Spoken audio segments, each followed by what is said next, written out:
Good morning.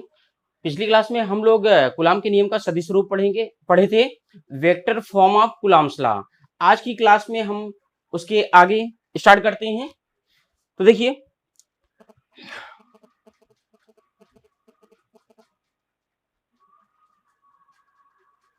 स्थिर वैद्युत बल तथा गुरुत्वाकर्षण बल की तुलना स्थिर वैद्युत बल तथा गुरुत्वाकर्षण बल की तुलना यानी कि कंपैरिजन बिटवीन इलेक्ट्रोस्टैटिक फोर्स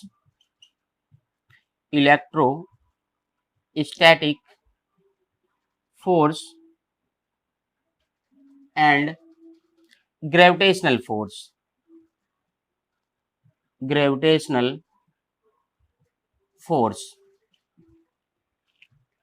यानी कि जो इलेक्ट्रोस्टैटिक फोर्स होता है और जो गुरुत्वाकर्षण बल होता है उनके बीच आप कंपैरिजन पढ़ेंगे, एक तुलनात्मक अध्ययन पढ़ेंगे। ओके, तो देखिए, जो आपने गुरुत्वाकर्षण बल पढ़ा है उसके बारे में थोड़ा सा समझ लीजिए। जैसे एक कोई मास यहाँ पर है m1 और दूसरा कोई मास यहाँ पर है यानी द्रव्यमान m2, इनके बीच की दूरी स्मॉल r है, separation between them small r है।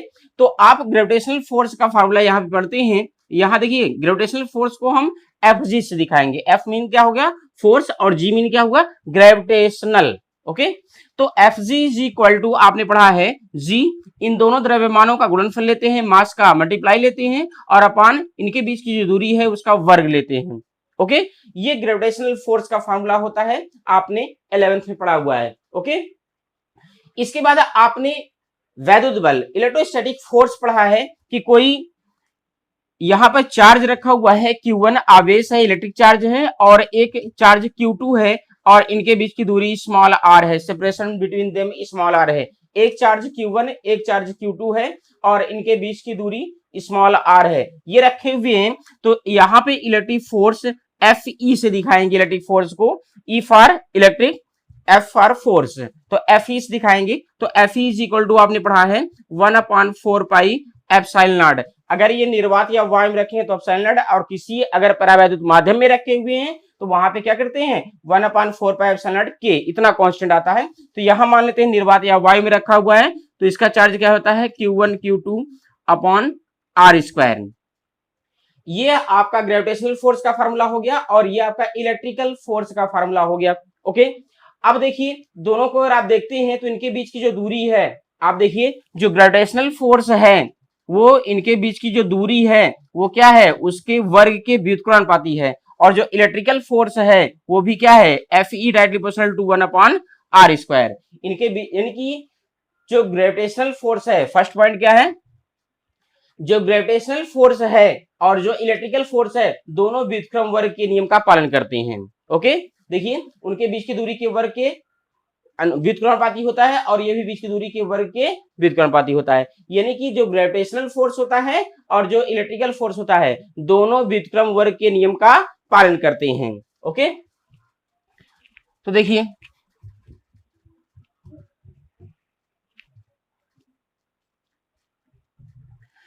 Fg यानी ग्रेविटेशनल फोर्स तथा Fe यानी कि इलेक्ट्रिकल फोर्स दोनों किसका पालन करते हैं, व्युत्क्रम वर्ग के नियम का पालन करते हैं, व्युत्क्रम वर्ग के नियम का पालन करते हैं। ये फर्स्ट पॉइंट समझ में आ गया। अब सेकंड कंपैरिजन देख लीजिए। हमने आपको बताया था कि कोई अगर चार्ज है यहाँ पर Q1 और एक चार्ज यहाँ पर है Q2, अगर ये सजातीय होते हैं यानी कि दोनों प्लस प्लस हो या दोनों माइनस माइनस हो तो ये एक दूसरे को प्रतिकर्षित करते हैं। क्या करते हैं, एक दूसरे को प्रतिकर्षित करते हैं, रिपेल करते हैं। और अगर दोनों एक माइनस चार्ज हो और एक प्लस चार्ज हो, एक माइनस चार्ज हो और एक प्लस चार्ज हो, तो ये क्या करता है, एक दूसरे को आकर्षित करता है। यानी कि सजातीय आवेश एक दूसरे को प्रतिकर्षित करते हैं और विजातीय आवेश एक दूसरे को आकर्षित करते हैं। तो इस प्रकार से जो इलेक्ट्रिकल फोर्स है वो क्या है, वो प्रतिकर्षणात्मक और आकर्षणात्मक दो, मतलब या तो प्रतिकर्षणात्मक होगा या तो आकर्षणात्मक हो जाता है, यानी कि प्रतिकर्षणात्मक भी हो सकता है और आकर्षणात्मक भी हो सकता है। ओके, लेकिन जो ग्रेविटेशनल फोर्स है, ग्रेविटेशनल फोर्स में आपने पढ़ा था कि ग्रेविटेशनल फोर्स कैसा होता है, केवल और सिर्फ केवल क्या होता है, आकर्षणात्मक होता है, वो प्रतिकर्षणात्मक नहीं होता है। तो दूसरे कंपैरिजन में क्या करेंगे कि जो स्थिर वैद्युत बल है वो आकर्षणात्मक या प्रतिकर्षणात्मक हो सकता है, जबकि गुरुत्वाकर्षण बल क्या होता है, केवल आकर्षणात्मक होता है। ओके, इसके बाद थर्ड पॉइंट, ये जो ग्रेविटेशनल फोर्स है और जो इलेक्ट्रिकल फोर्स है, ये जो दोनों बल होते हैं, दोनों कैसा होता है, केंद्रीय होते हैं, दोनों केंद्रीय होते हैं, यानी सेंट्रल केंद्रीय होते हैं और संरक्षी होते हैं। कैसा होते हैं, संरक्षी बोलते हैं कंजर्वेटिव, दोनों कंजर्वेटिव होते हैं, इसको समझते हैं। ठीक है, तो जो ग्रेविटेशनल फोर्स है और जो इलेक्ट्रिकल फोर्स है दोनों केंद्रीय और संरक्षी बल होते हैं। केंद्रीय का मतलब क्या होता है, जैसे इलेक्ट्रिक चार्ज इतना बड़ा है और एक इलेक्ट्रिक चार्ज यहां पर है, ठीक है, तो ये Q1 है, ये Q2 है, जो फोर्स लगता है वो इसके सेंटर पे लगता है। फोर्स कहां काम करता है, उसके ठीक सेंटर पर, बिल्कुल सेंटर पे काम करता है। ओके, इसीलिए कहते हैं तो ग्रेविटेशनल फोर्स और इलेक्ट्रिकल फोर्स दोनों केंद्रीय होते हैं, यानी कि दोनों बल ऐसे होते हैं कि जो बॉडी होती है, जो चार्ज होता है उसके कहां लगता है, उसके सेंट्रल पॉइंट पे लगता है, ठीक है, केंद्र बिंदु पर लगता है, इसलिए हम कहते हैं कि दोनों बल क्या होते हैं, केंद्रीय होते हैं। ऐसा नहीं, ठीक है, ये दोनों बल कहां काम करेंगे, केंद्र पर। संरक्षी कंजर्वेटिव बल क्या होते हैं, कंजर्वेटिव बल क्या होते हैं, ऐसे बल जिनके द्वारा किए गए कार्य को फिर से प्राप्त किया जा सकता है, उसे क्या कहते हैं, संरक्षी बल, कंजर्वेटिव फोर्स है। जैसे मान लीजिए ये एक इलेक्ट्रिक चार्ज है, ठीक है, ये इलेक्ट्रिक चार्ज है, ये पॉजिटिवली चार्ज है, और एक और इलेक्ट्रिक चार्ज है, नेगेटिवली चार्ज है, ऋणात्मक आवेश है उस पे, और ये एक दूसरे से कुछ दूरी पर रखे हुए हैं, ठीक है। अब ये प्लस चार्ज, ये माइनस चार्ज, ये एक दूसरे को आकर्षित कर रहा होगा, एक दूसरे को अपनी ओर खींच रहा होगा, आकर्षण बल लग रहा होगा। अगर हम इस चार्ज को बाहर की तरफ ले जाएं, बाहर की तरफ यहां से यहां ले जाएं, तो इसमें आकर्षण बल तो लग ही रहा है। अगर हम यहां से यहां ले जाएंगे और छोड़ दें तो क्या होगा, फिर से ये आ जाएगा, फिर से इसकी ओर क्या होगा, अट्रैक्ट हो जाएगा। यानी कि अगर हम इन बलों द्वारा, जैसे अगर हम इनको पास पास लाते हैं, इनको दूर ले आते हैं, छोड़ देते हैं, फिर क्या होगा, फिर पास में जाएगा। यानी कि ये ऐसे बल होते हैं जिनके द्वारा किए गए कार्य को फिर से प्राप्त किया जा सकता है। आप जैसे ग्रेविटेशनल फोर्स के रिस्पेक्ट में समझ लीजिए, ये तो इलेक्ट्रिकल फोर्स के संबंध में था, ग्रेविटेशनल फोर्स के संबंध समझ लीजिए। जैसे मान लीजिए पृथ्वी है, पृथ्वी पे कोई वस्तु रखी है, उस पर ग्रेविटेशनल फोर्स लग रहा है, उस फोर्स के अगेंस्ट अगर हम कोई वर्क करते हैं, ऊपर ले आते हैं बॉडी को, अर्थ सरफेस से अगर उस बॉडी को हम ऊपर ले आते हैं, ऊपर ले आएंगे तो कार्य किया जाएगा उस फोर्स के अगेंस्ट, कौन से, ग्रेविटेशनल फोर्स, यानी गुरुत्वाकर्षण बल के अगेंस्ट क्या होगा, हम वर्क कर रहे हैं, हम कार्य कर रहे हैं, ठीक है। जब हम ऊपर ले आते हैं, ऊपर ले आकर छोड़ देंगे तो ये क्या होगा, फिर से नीचे गिर जाता है, यानी कि क्या हो जाता है, फिर से कार्य प्राप्त हो जाता है। तो ऐसे बलों को जिनके द्वारा किए गए कार्य को फिर से प्राप्त किया जा सकता है, ठीक है, यानी कि उनके द्वारा कृत कार्य कंजर्व होता है, संरक्षित होता है, ठीक है। तो ऐसे बलों को क्या कहते हैं, कंजर्वेटिव फोर्स, यानी कि संरक्षी बल। तो ये ध्यान रखिएगा कि जो गुरुत्वाकर्षण बल है और जो इलेक्ट्रिकल फोर्स है, यानी कि वैद्युत बल है, दोनों केंद्रीय होते हैं, सेंट्रल होते हैं और संरक्षी होते हैं, अर्थात कंजर्वेटिव होते हैं। ओके, उसके बाद ये तो 3 कंपैरिजन हो गए। चौथा कंपैरिजन देख लीजिए।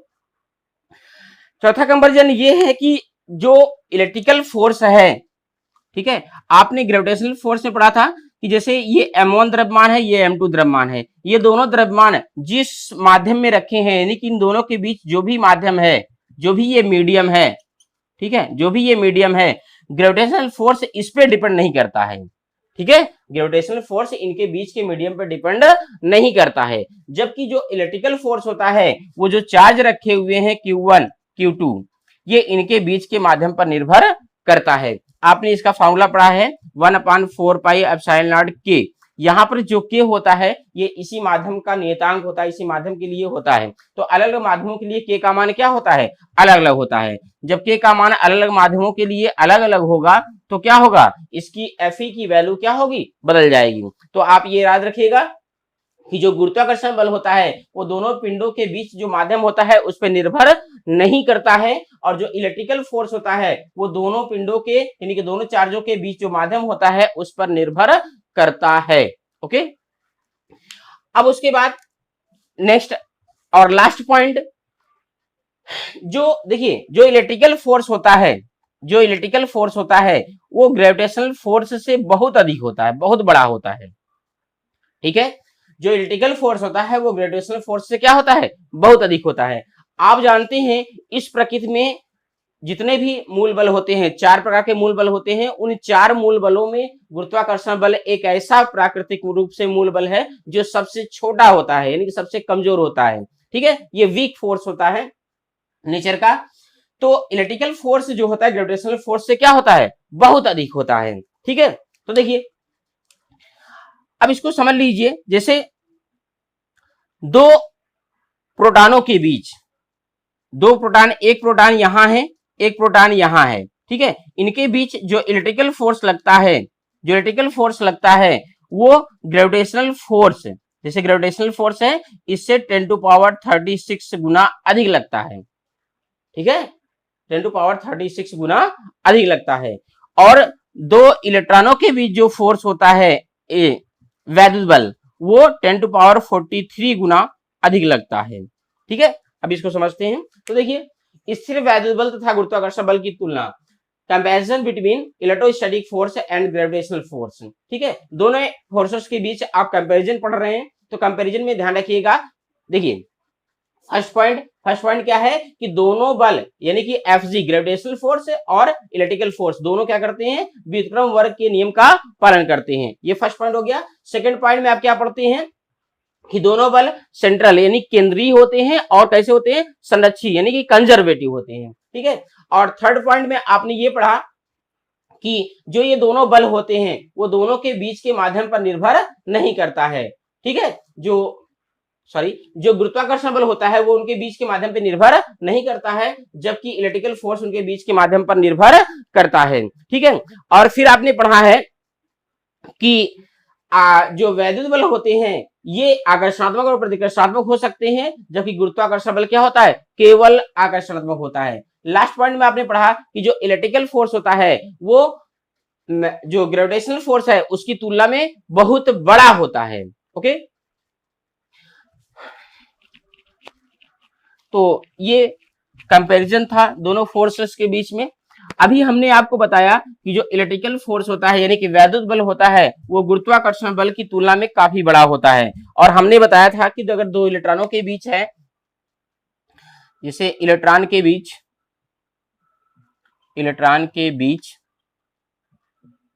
ठीक है, और प्रोटॉन के बीच, दो प्रोटॉनों के बीच, इलेक्ट्रॉनों के बीच और प्रोटॉनों के बीच, ठीक है, दो इलेक्ट्रॉन दो प्रोटॉन, जैसे एक इलेक्ट्रॉन यहां पर है और एक इलेक्ट्रॉन यहां पर है। ठीक है, इनके बीच की दूरी स्मॉल r है।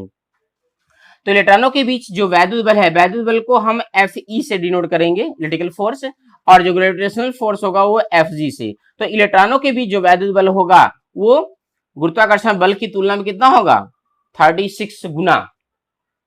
ओके, और दो प्रोटॉनों के बीच जो बल लगता है, जैसे एक प्रोटॉन यहां पर है, एक प्रोटॉन यहां पर है, और इनके बीच की दूरी स्मॉल r है, तो दो प्रोटॉनों के बीच जो इलेक्ट्रिकल फोर्स लगता है, ठीक है, सॉरी ये 43 गुना होता है इलेक्ट्रॉनों के बीच, और प्रोटॉनों के बीच 10 टू पावर 36 गुना होता है। ठीक है, इलेक्ट्रॉनों के बीच जो फोर्स होता है वो अधिक रहता है। ठीक है, तो देखिए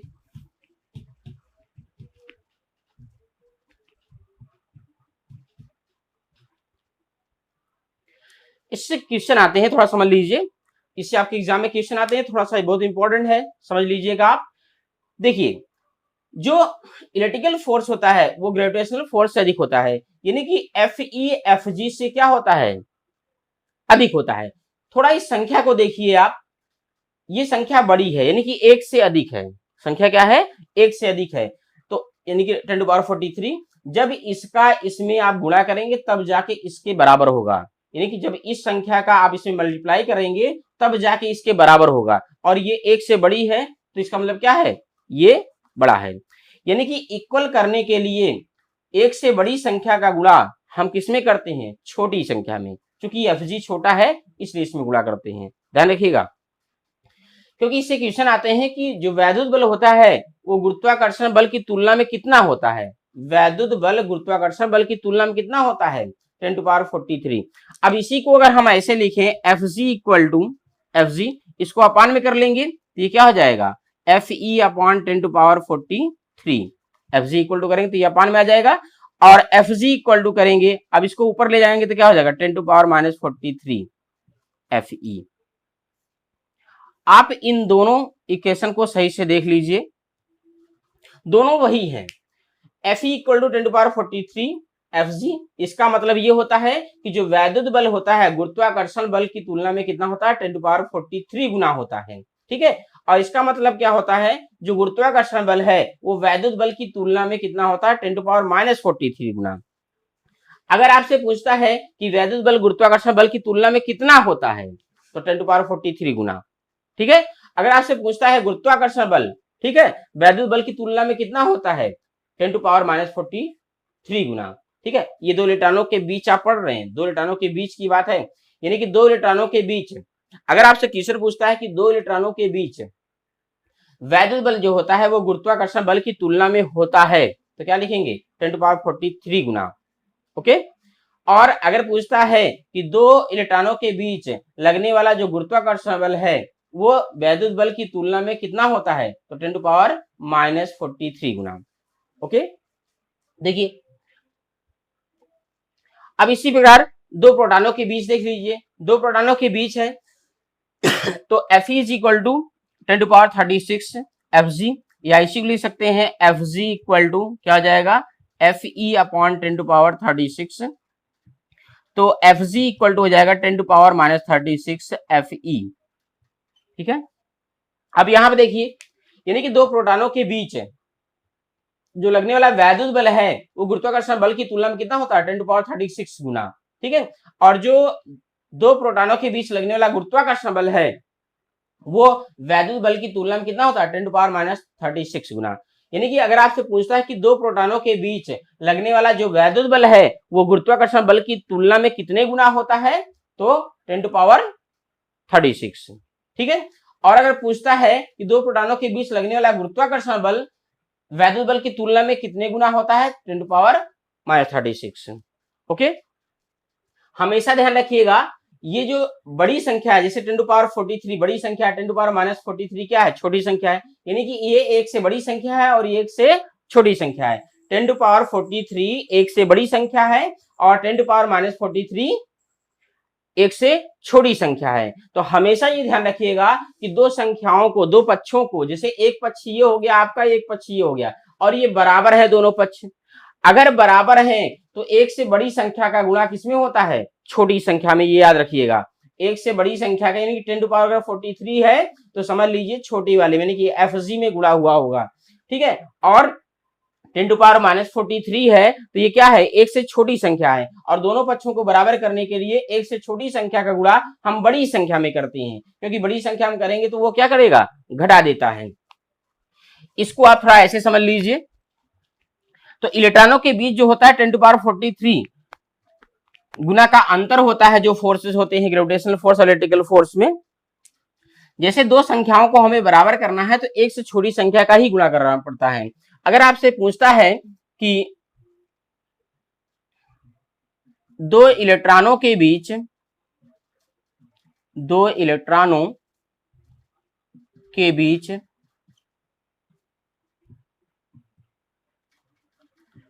लगने वाला स्थिर वैद्युत बल को किस दिखाते हैं? Fe। स्थिर वैद्युत बल उनके बीच उनके बीच लगने वाले गुरुत्वाकर्षण बल, इसको लिखते हैं Fg, की तुलना में होता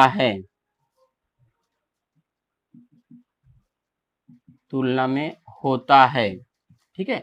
और 4 आपको ऑप्शन दे दिया, एक लिख दिया 10⁻43, सेकेंड ऑप्शन लिख दिया 10⁻⁻43, थर्ड ऑप्शन में लिख दिया 10⁻36 और फोर्थ ऑप्शन में ऑप्शन लिख दिया 10⁻36, ठीक है। तो देखिए, दो इलेक्ट्रॉनों के बीच लगने वाला स्थिर वैद्युत बल F ही उनके बीच लगने वाले गुरुत्वाकर्षण बल की तुलना में होता है। अब आप थोड़ा सोचिए, पहले क्या कह रहा, किसमें होता है, स्थिर वैद्युत बल में कितना गुरुत्वाकर्षण बल होता है। तो आपने पढ़ा है कि Fe, क्या पढ़ा है आपने, Fe is equal to 10⁻43 Fg, ठीक है। यानी कि जो वैद्युत बल है वो गुरुत्वाकर्षण बल की तुलना में कितना होता है, 10⁻43। ये पूछ रहा है इसमें कितना होता है, 10⁻43। अब इसी का अपोजिट पूछता है कि गुरुत्वाकर्षण बल विद्युत बल की तुलना में कितना होता है। देखिए, दो इलेक्ट्रॉनों के बीच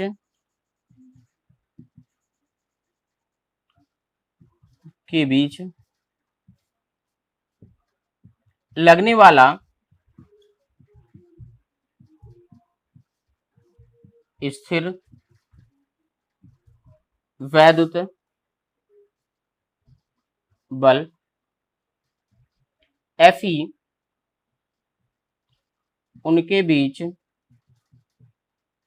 उनके बीच लगने वाले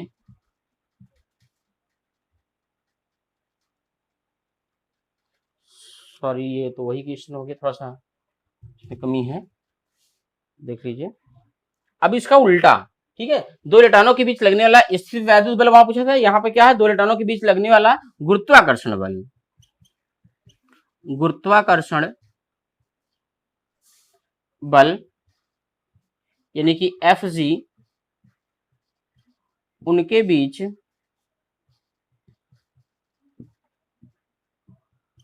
लगने वाले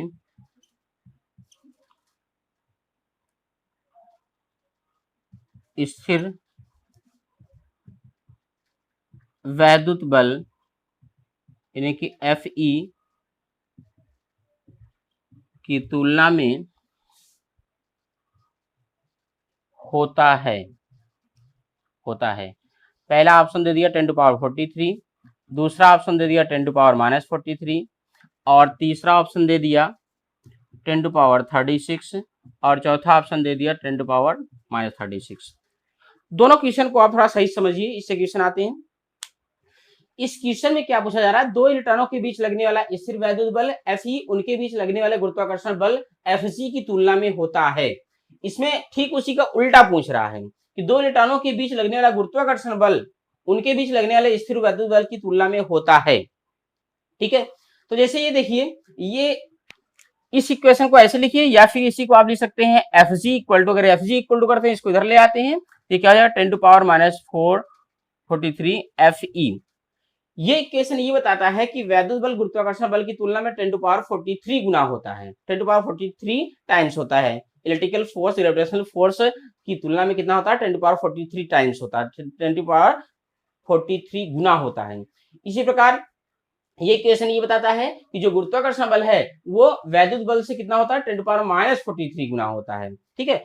दोनों सेम है लेकिन बताने का तरीका अलग है, ठीक है। जैसे दो अगर आदमी है, दो लड़के हैं, एक ए है एक बी है, ए आगे चल रहा है बी उसके पीछे चल रहा है। ए जो बालक है वो आगे आगे चल रहा है और जो बी है वो उसके पीछे पीछे चल रहा है। तो देखिए, ए वाला आगे है बी वाला पीछे है, तो हम कह सकते हैं कि ए जो है बी से, एक तो ए के रेशियो में बताएंगे, एक बी के रेशियो में बताएंगे। तो एक बताएंगे कि ए जो है बी से आगे आगे चल रहा है, ठीक है। अब बी के रेशियो में बताएंगे तो क्या होगा, बी जो है वो ए से पीछे पीछे चल रहा है। तो दोनों बातें तो एक ही हुई, दोनों में यही बताया जा रहा है कि ए आगे है बी पीछे है, ठीक है, यानी कि ए जो है बी से आगे आगे चल रहा है और आपने बताया कि बी जो है ए से पीछे पीछे चल रहा है। दोनों बातें तो एक ही है ना, दोनों बातों में ये प्रूफ होता है कि ए आगे आगे चल रहा है और बी जो है वो कहाँ चल रहा है, पीछे पीछे चल रहा है, ठीक है। सेम वही प्रोसेस में ये है, यानी कि जो वैद्युत बल है, चाहे आप कह दीजिए ग्रेविटेशनल फोर्स की तुलना में वैद्युत बल गुरुत्वाकर्षण बल की तुलना में 10⁻43 गुना होता है, या फिर आप कहिए ग्रेविटेशनल फोर्स जो होता है वो वैद्युत बल की तुलना में 10⁻43 गुना होता है, ठीक है, दोनों बातें वही है। तो इस क्वेश्चन में देखिए दो इलेक्ट्रॉनों के बीच लगने वाला वैद्युत बल उनके बीच लगने वाले गुरुत्वाकर्षण बल की तुलना में होता है। यहाँ वैद्युत बल पूछ रहा है कि गुरुत्वाकर्षण बल की तुलना में कितना होता है, तो वैद्युत बल गुरुत्वाकर्षण बल की तुलना में कितना होता है 10⁻43, तो यहाँ पर ये सही हो जाएगा, ठीक है। और इस क्वेश्चन में देखिए यहाँ क्या पूछ रहा है, दो इलेक्ट्रॉनों के बीच लगने वाला जो गुरुत्वाकर्षण बल है Fg उनके बीच लगने वाले वैद्युत बल की तुलना में कितना होता है, तो दो इलेक्ट्रॉनों के बीच लगने वाला जो गुरुत्वाकर्षण बल होता है वो वैद्युत बल की तुलना में कितना होता है 10⁻43, तो यहाँ पे क्या हो जाएगा 10⁻43, ये सही हो जाएगा। आप ये ध्यान रखिएगा कि दोनों में इलेक्ट्रॉन ही है, इलेक्ट्रॉनों के बीच ही फोर्स है, यहाँ भी इलेक्ट्रॉनों के बीच ही फोर्स है, लेकिन यहाँ पूछ रहा है वैद्युत बल कितना होता है गुरुत्वाकर्षण बल की तुलना में, और इसमें पूछ रहा है कि गुरुत्वाकर्षण बल वैद्युत बल की तुलना में कितना होता है, ठीक है। तो दोनों क्वेश्चन को सही से ध्यान रखिएगा।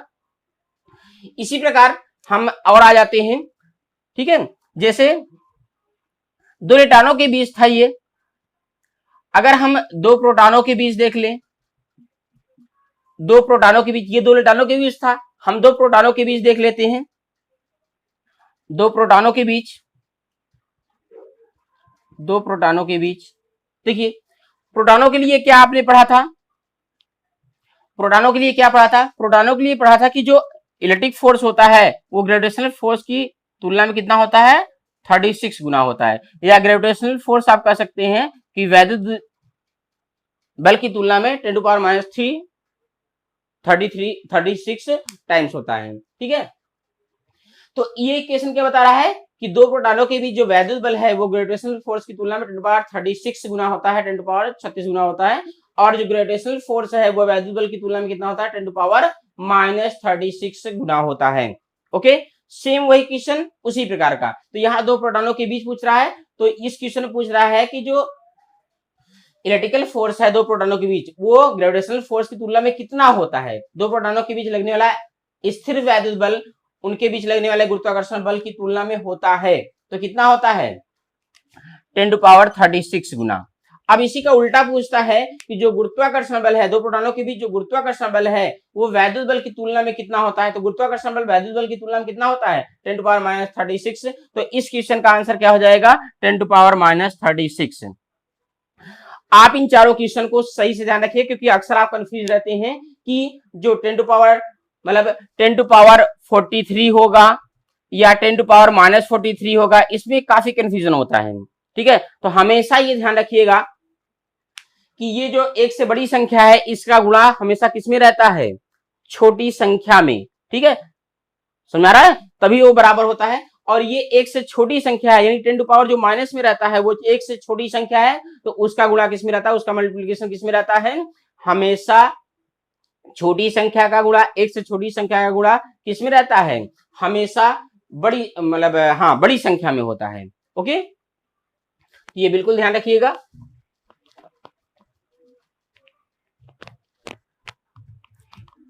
इसी को हम शॉर्ट वे में थोड़ा सा समझा दे रहे हैं। आप अगर कंफ्यूजन की स्थिति में रहते हैं तो ऐसे लिख लीजिए इलेक्ट्रिकल फोर्स और ग्रेविटेशनल फोर्स, ठीक है। अब संख्या याद रखिएगा, अगर इलेक्ट्रॉन रहेगा तो 10⁻43 और अगर प्रोटॉन रहेंगे प्रोटॉनों के भी 10⁻36, इसको याद रखिएगा। अब ये 10⁻43 हो सकता है इलेक्ट्रॉनों के बीच या तो +43, प्रोटॉनों के बीच जो रहेगा या तो 10⁻36 या तो 10⁻36, यही हो सकता है। ये जो प्लस में रहता है पावर वो एक से बड़ी संख्या है, जो माइनस में रहता है वो एक से छोटी संख्या होती है। अब ये ध्यान रखिएगा कि जैसे दो इलेक्ट्रॉनों के बीच पूछ रहा है तो आपको मालूम है 10⁻43 या 10⁻43 का गुणा होगा। अगर आप इसमें कर रहे हैं Fe में, Fe और Fg में से कौन बड़ा होता है, हमने आपको बताया था कि इलेक्ट्रिकल फोर्स और ग्रेविटेशनल फोर्स में कौन बड़ा होता है, इलेक्ट्रिकल फोर्स बड़ा होता है, ये छोटा होता है, ठीक है। तो अगर ये बड़ी संख्या का गुणा करते हैं, 10⁻43 का अगर आप गुणा करना चाहते हैं 10⁻43, तो 10⁻43 का गुणा किस में करेंगे, ये एक से बड़ी संख्या है, तो एक से बड़ी संख्या का गुणा हमेशा हमने बताया कि छोटी संख्या में होता है, ध्यान रखना। दोनों पक्ष बराबर करने के लिए क्या करते हैं, एक से बड़ी संख्या का गुणा छोटी संख्या में। अगर ये बड़ी संख्या को हम लेते हैं तो छोटी वाली संख्या में गुणा करेंगे, ठीक है। और अगर FE is equal to FG, अगर हम इसको लेते हैं तो जो ये एक से छोटी संख्या है तो हम बड़ी संख्या में गुणा करते हैं तभी जाके बराबर होगा। तो क्या हो जाएगा 10⁻43, हम इसमें गुणा करेंगे, ठीक है। इसी प्रकार ये है, ठीक है। तो FE इक्वल टू 10 ये पॉजिटिव नेगेटिव जैसे इसमें समझ में आ गया वैसे इसमें होगा, ठीक है।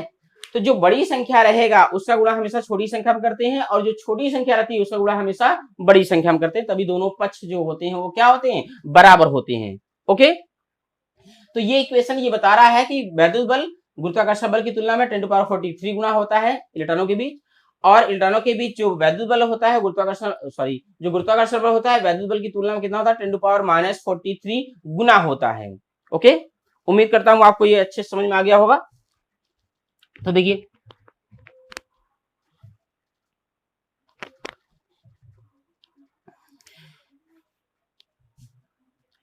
इसके बाद आप पढ़ेंगे सतत आवेश वितरण।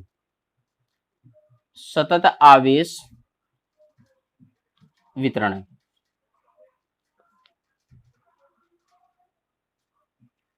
कंटिन्यूअस चार्ज डिस्ट्रीब्यूशन,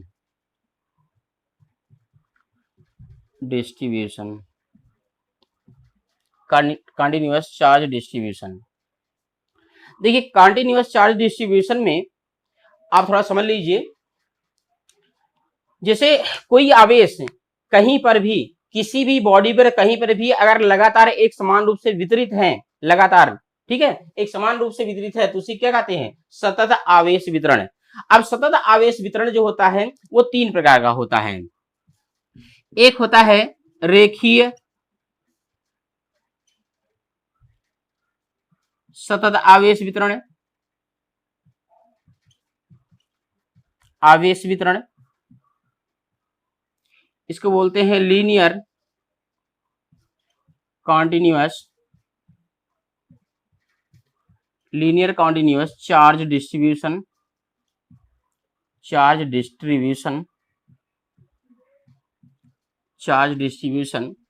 और दूसरा होता है पृष्ठीय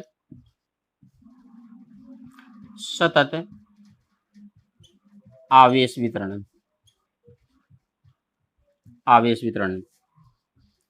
यानी कि सरफेस कॉन्टिन्यूअस चार्ज डिस्ट्रीब्यूशन,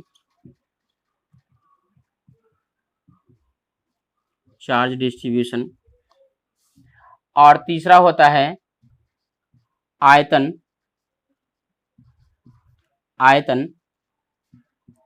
सतत आवेश वितरण,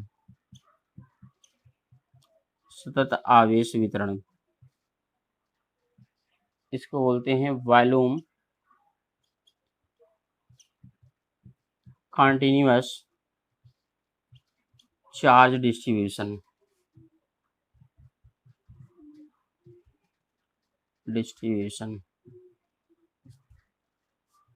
ओके, तो सतत आवेश वितरण हमने बताया कि किसी भी वस्तु पर जो इलेक्ट्रिकल चार्ज होते हैं अगर एक समान रूप से उससे फैले हुए हैं, एक समान रूप से उसमें वितरित हैं, तो उसी को क्या कहते हैं, सतत आवेश वितरण, कंटीन्यूअस चार्ज डिस्ट्रीब्यूशन।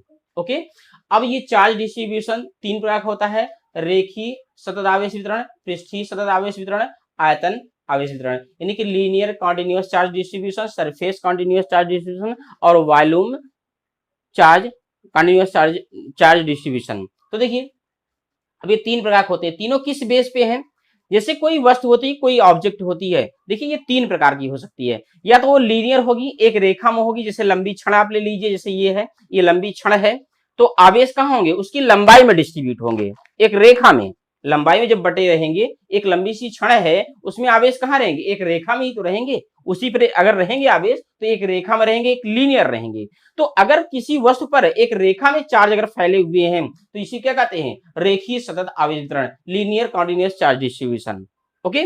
और जैसे ये बोर्ड है, इसमें देखिए ये लंबा नहीं है, यहाँ क्या है, इसका ये पृष्ठ है पूरा फैला हुआ है, पृष्ठ का फैलाव है, ठीक है, सरफेस का फैलाव है, ठीक है, ये पूरा फैला हुआ है, ठीक है। तो जो अगर इस पर आप चार्ज देते हो तो क्या होगा, ये पृष्ठ पर फैलेगा, लंबाई में नहीं फैलेगा कि 5 किलोमीटर नहीं, ठीक है, 2 किलोमीटर, 1 किलोमीटर, 5 सेंटीमीटर, ठीक है, लंबाई में नहीं फैलेगा। फिर अगर इस बोर्ड पे करेंगे तो कहां होगा, इस सरफेस पे फैलेगा। तो पृष्ठ का जो फैलाव होता है उसी क्या कहते हैं, क्षेत्रफल, ठीक है। तो ये पृष्ठ पे फैलेगा, तो इसीलिए इस आवेश को अगर इस पर पृष्ठ में फैलेगा तो इसी क्या कहते हैं, पृष्ठीय सतत आवेश वितरण, यानी कि सरफेस चार्ज डिस्ट्रीब्यूशन। ओके। और तीसरा है जैसे आयतन सतत आवेश वितरण। आयतन क्या होता है, जैसे कोई वस्तु है, कोई भी वस्तु हो, ठीक है, अगर कोई वस्तु है तो वो कितना जगह घेरती है। जैसे ये कमरा है तो कमरे के अंदर कितना स्थान है, कितना स्पेस है, ठीक है, दैट इज वॉल्यूम। कमरे के अंदर कितना स्पेस है, कितना जगह है, ये क्या होता है, ये क्या है, ये वॉल्यूम है। तो कोई भी बॉडी कितना स्पेस कवर करती है, कितना स्पेस घेर के रखती है, इसी को हम क्या कहते हैं, वॉल्यूम, ठीक है। तो अगर कोई किसी बॉडी पर, ठीक है, हम आवेश देते हैं और उसके पूरे वॉल्यूम में फैला हुआ है, लगातार एक समान रूप से उसके पूरे वॉल्यूम में फैला हुआ है, तो that is volume continuous charge distribution, यानी कि उसे हम क्या कहते हैं, आयतन सतत आवेश वितरण, ठीक है। फिर से समझ लीजिए, या तो कोई वस्तु होगा तो या लंबाई में होगी, या तो उसका क्षेत्रफल होगा, फैलाव होगा, पृष्ठ का फैलाव होगा, या फिर वो कोई स्थान घेर के रखी होगी, उसमें वॉल्यूम होगा। तो अगर आवेश एक रेखा में फैला हुआ है, एक वस्तु पर रेखा में फैला हुआ है तो उसे क्या कहेंगे, रेखीय आवेश वितरण है। और अगर उसके पृष्ठ में फैला हुआ है, पूरे क्षेत्रफल में फैला हुआ है तो उसे पृष्ठीय सतत आवेश वितरण कहेंगे। और अगर उसके पूरे आयतन में फैला हुआ तो उसे क्या कहेंगे, आयतन आवेश वितरण। ओके। अब इन्हीं आवेश वितरण के आधार पर देखिए आप चार्ज डेंसिटी पढ़ते हैं, चार्ज डेंसिटी, आवेश घनत्व, ठीक है। तो देखिए आवेश घनत्व आप पढ़ते हैं, जैसे आवेश घनत्व, इसको बोलते हैं चार्ज डेंसिटी, चार्ज डेंसिटी, ठीक है, चार्ज डेंसिटी। अब ये चार्ज डेंसिटी 3 प्रकार का होता है। एक होता है दैर्ध्य घनत्व, दैर्ध्य या रेखीय घनत्व कहते हैं, दैर्ध्य घनत्व, इसको बोलते हैं लीनियर डेंसिटी, लीनियर डेंसिटी, दूसरा लीनियर डेंसिटी, और इसको लैम्डा से प्रदर्शित करते हैं। और दूसरा होता है पृष्ठ घनत्व, पृष्ठ घनत्व, इसको पढ़ते हैं surface density, surface density, surface density, और सरफेस डेंसिटी को सिग्मा से प्रदर्शित करते हैं। और तीसरा होता है आयतन घनत्व, आयतन घनत्व, इसको पढ़ते हैं वॉल्यूम डेंसिटी, वॉल्यूम डेंसिटी, इसको रो से प्रदर्शित करते हैं, ठीक है। अब देखिए घनत्व, डेंसिटी, डेंसिटी क्या होता है कि घनापन, किसी वस्तु, किसी भी वस्तु का क्या होता है, घनापन, उसके मॉलिक्यूल्स का, उसके अणु का क्या होता है, घनापन। यहाँ आवेश घनत्व है। आवेश घनत्व का मतलब क्या है कि अगर जैसे इस बोर्ड पर आवेश हैं तो कितने घने हैं, घनत्व मतलब क्या होता है, घनापन। अगर आवेश इस बोर्ड पर, जैसे एक आवेश यहाँ है, इतनी दूर दूर आवेश है, एक आवेश यहाँ है, एक आवेश यहाँ है, एक आवेश यहाँ है, एक आवेश यहाँ है, ठीक है। तो और अगर ये तो दूर दूर आवेश है, अगर यही आवेश इस बोर्ड पर जो है काफी पास पास हो, ऐसे काफी पास पास हो, बिल्कुल पास पास, ठीक है, बिल्कुल घने, ठीक है, ऐसे रहेगा, ठीक है। तो जो इस बोर्ड पे आवेश फैले हुए हैं अगर वो दूर दूर हो और पास पास हो तो हम कहेंगे कि यहाँ पर आवेशों का घनत्व क्या है, ज्यादा है, घनापन क्या है, ज्यादा है। और यहाँ पे देखिए आवेश दूर दूर है, तो हम कहेंगे यहाँ पर आवेशों का घनत्व क्या है, कम है। आप साइंटिफिक लैंग्वेज में कहते हैं कि इस यहाँ पर घनत्व, आवेशों का घनत्व ज्यादा है, यहाँ पर आवेशों का घनत्व कम है। ओके, तो आवेश घनत्व, तो जो आवेश किसी वस्तु पे दिए जाते हैं, ठीक है, उनका घनत्व कैसा है, उसी को क्या कहते हैं, आवेश घनत्व। ठीक है, हमने आपको बताया कि आवेश का जो सतत डिस्ट्रीब्यूशन है, जो अभी आप वितरण पढ़ रहे थे, ठीक है, वो 3 प्रकार का आपने पढ़ा कि कोई वस्तु अगर लंबाई में हो तो आवेश उसकी पूरी लंबाई में वितरित रहते हैं, डिस्ट्रीब्यूट रहते हैं। ठीक है, तो अगर लंबाई में डिस्ट्रीब्यूट है तो उसकी लंबाई में जो आवेशों का घनत्व होगा उसी को हम क्या कहेंगे, दैर्घ्य घनत्व। और दूसरा आपने पढ़ा था पृष्ठीय आवेश, पृष्ठीय सतत वितरण, तो अगर उसके पृष्ठ में फैले रहेंगे, उसके क्षेत्रफल में फैले रहेंगे तो उसी क्या कहेंगे, पृष्ठ घनत्व, सरफेस डेंसिटी। इसको किससे प्रदर्शित करते हैं, सिग्मा से। ठीक है, और तीसरा है आयतन घनत्व। अगर आवेश उसके आयतन में फैले हुए हैं तो आयतन में जो फैले हुए आवेश रहेंगे उसके घनत्व को क्या कहेंगे, आयतन घनत्व। अब देखिए इसको आप मापते कैसे हैं, तो लंबाई वाले में क्या होता है, देखिए डेंसिटी, आवेश तो बहुत होते हैं लेकिन आप यूनिट में नापते हैं, ठीक है, एकांक में नापते हैं। जैसे लंबाई में अगर आवेश उपस्थित है तो उस वस्तु की एकांक लंबाई में कितना आवेश वितरित है, इसी क्या कहते हैं, ठीक है, लीनियर डेंसिटी। क्या कहते हैं, लीनियर डेंसिटी। एकांक लंबाई में उपस्थित आवेश की मात्रा को ही क्या कहते हैं, लीनियर डेंसिटी। ओके, तो देखिए इसको हम कैलकुलेशन मतलब मैथमेटिकली कैसे पढ़ते हैं, थोड़ा समझ लीजिए। जैसे लंबाई में अगर आवेश उपस्थित है, मान लेते हैं स्मॉल एल लंबाई में ये आवेश उपस्थित है क्यू, तो हम चार्ज डेंसिटी, जो लीनियर डेंसिटी पढ़ते हैं, लीनियर डेंसिटी यानी कि रेखीय घनत्व, इसको लैम्डा से दिखाते हैं। तो एकांक लंबाई में उपस्थित आवेश की मात्रा, तो एकांक लंबाई में उपस्थित आवेश की मात्रा किस दिखाएंगे, क्यू बाई एल, ये लीनियर डेंसिटी हो गई। ठीक है, इसको ध्यान रखिएगा। इसका मतलब क्या होता है, कूलाम प्रति मीटर। अगर यहां से डायमेंशनल फॉर्मूला देखेंगे कि विमा, तो क्यू का क्या होता है 80 और इसका एल, तो ये क्या हो जाएगा 80 एल इनवर्स। ठीक है, ये हो जाएगा। और अगर जैसे कोई क्षेत्रफल है, पृष्ठ है, उसमें आवेश फैले हुए हैं, क्यू आवेश फैला हुआ है और इसका क्षेत्रफल ए है, ठीक है, तो सरफेस डेंसिटी क्या हो जाएगी, सरफेस डेंसिटी अगर आप देखेंगे तो सिग्मा इज इक्वल टू क्या हो जाएगा, एकांक क्षेत्रफल में आवेश की मात्रा। ठीक है, एकांक क्षेत्रफल में आवेश की मात्रा को क्या कहेंगे, सरफेस डेंसिटी। ये फार्मूला हो जाएगा, इसका मतलब क्या हो जाएगा, कूलाम प्रति मीटर स्क्वायर। ठीक है, आप डायमेंशनल फार्मूला ऐसे निकाल लेंगे। इसी प्रकार जैसे कोई वॉल्यूम वाली वस्तु है, उसमें वॉल्यूम है, उसका V आयतन है और उसमें Q आवेश रखे हुए हैं, तो वहां पे अगर आप देखेंगे वॉल्यूम डेंसिटी, अगर आप उसका वॉल्यूम डेंसिटी देखेंगे, वॉल्यूम डेंसिटी क्या होगा कि उसके एकांक आयतन में, तो क्या हो जाएगा, वॉल्यूम डेंसिटी को रो से दिखाते हैं, तो रो इज इक्वल टू क्या हो जाएगा, Q बाई V, कूलाम प्रति मीटर क्यूब। ठीक है, तो इस प्रकार से तो ध्यान रखिएगा, लीनियर डेंसिटी को लैम्डा से प्रदर्शित करते हैं, लीनियर डेंसिटी को इससे प्रदर्शित करते हैं, लैम्डा से, और सरफेस डेंसिटी को सिग्मा से, और वॉल्यूम डेंसिटी को रो से। लीनियर डेंसिटी यानी कि रेखीय घनत्व, तो क्या होता है कि एकांक लंबाई में उपस्थित आवेश की मात्रा को, ठीक है, या वितरित आवेश की मात्रा को क्या कहेंगे, रेखीय घनत्व। और एकांक क्षेत्रफल में उपस्थित आवेश की मात्रा को क्या कहेंगे, पृष्ठीय घनत्व। और एकांक आयतन में उपस्थित आवेश की मात्रा को क्या कहेंगे, वॉल्यूम डेंसिटी यानी कि आयतन घनत्व है। Okay, this is all about for today, thank you.